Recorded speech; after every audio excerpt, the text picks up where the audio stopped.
way back in 1992 that 8 Vietnam veterans got together in Milford to talk about a growing problem, veteran homelessness. It was there that the origins of Home of the Brave first began. Now that organization is growing even more. They broke ground on a new facility. If you take a look at this map, this is where groundbreaking took place today. The facility going to be built on Sharps Road just off of Route 1 in Milford. Our Sussex County Bureau Chief Evan Kozlov joins us now in the Bureau. Evan, the new facility will be used to house female veterans and their children. Good afternoon, Steve. And the numbers tell the story. There are 277 homeless veterans in Delaware. That's according to the Homeless Planning Council. Now groups like Home of the Brave want to bring that number down to 0.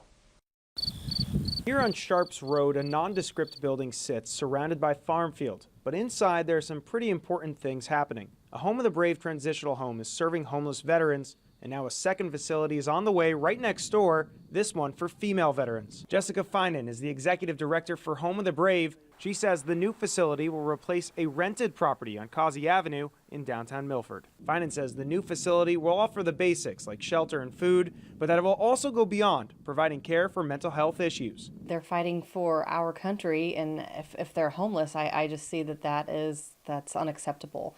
Obviously, they need to be housed, and we need to give them the tools that they need to get back on their feet. Meanwhile, in Seaford, WBOC joined a pair of former homeless veterans at the ACE Center. Both of them have since found housing and are now advocates for the homeless. Jonathan Mathias reflects on his time on the streets. It makes you feel lower than low.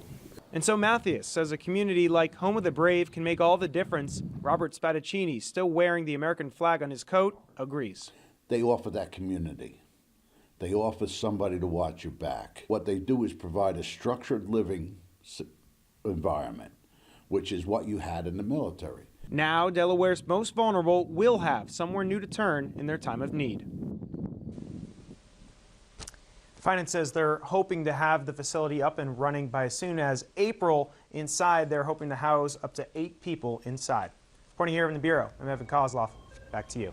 All right, Evan, thanks very much. Now, we have some numbers that have been provided by the Homeless Planning Council. In Sussex County, the group says there are currently 57 homeless veterans. That compares to 36 in Kent County. But in Newcastle County, Delaware, they say there are 184 homeless veterans.